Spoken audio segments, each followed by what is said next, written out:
আমার হাত থেকে এই দেশের কোনো সম্পদ কারো কাছে বিক্রি করে আমি ক্ষমতা আসতে চাই না। এবার আর ঘুরিয়ে পেঁচিয়ে নয়, একদম বাংলাদেশের ভেতর দিয়েই রেল সংযোগ চালুর পরিকল্পনা করছে ভারত।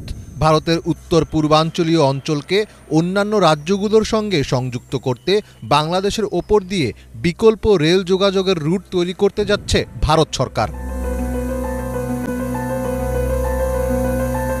ইতোমধ্যেই এই রেলপথ তৈরির জন্য একটি খসড়া প্রকল্প প্রস্তুত করে ফেলেছে ভারতের সরকার। ভারতীয় সংবাদ মাধ্যম টাইমস অফ ইন্ডিয়ার এক প্রতিবেদনে বলা হয়, খসড়া প্রকল্পটিতে বাংলাদেশকে যুক্ত করে 14টি নতুন রুট রাখার পরিকল্পনাও করেছে ভারত।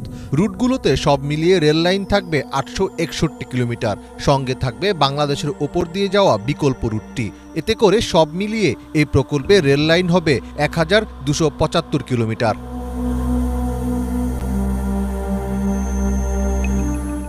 22 কিলোমিটার প্রশস্ত চিকেন নেক করিডোরটি বাংলাদেশ ও নেপালের মধ্য দিয়ে গেছে, যা আবার চীনের সঙ্গে ভারতের বিরোধপূর্ণ এলাকার মধ্যে পড়ে। ফলে সামরিক এবং বেসামরিক পণ্য পরিবহনের জন্য অত্যন্ত গুরুত্বপূর্ণ এই চিকেন নেক করিডোরের উপর নির্ভরশীলতা কমিয়ে আনতে চাইছে ভারত। মূলত এ কারণেই করিডোরটি এড়িয়ে বাংলাদেশের ভেতর দিয়ে বিকল্প রেল নেটওয়ার্ক তৈরির কথা ভাবছে দেশটির সরকার।